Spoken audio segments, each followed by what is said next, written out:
kerja lewat malam, balik-balik letih. Letih-letih tidur bangun lewat. Bangun pukul 8 atau pukul 9. Kalau tanya soalan berdosa ke tidak, kalau perkara itu jadi seumur hidup 2-3 kali, perkara itu dimaafkan. Bangun cepat-cepat, terus semayang dengan niat, kata ulama, qadalah ia.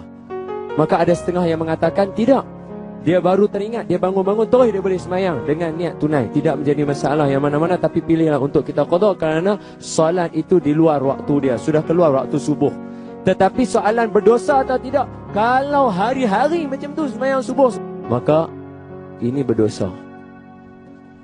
Tuan-tuan, ayana dan bunda muslimin dan muslimat, kalau kita ada terlibat dalam apa-apa temu janji, kita segera sampai dan kita rasa bersalah kalau kita tidak buat. Apatah lagi temu janji kita dengan Allah. Maka kata ulama, berdosalah orang yang macam tu. Melainkan yang dimaafkan sekali-sekala, tak pernah pun lewat. Tiba-tiba hari tu letih. Macam sahabat-sahabat kita contohnya yang berjaga malam, letih. Tiba-tiba tertidur, bangun lewat. Itu dimaafkan oleh Allah.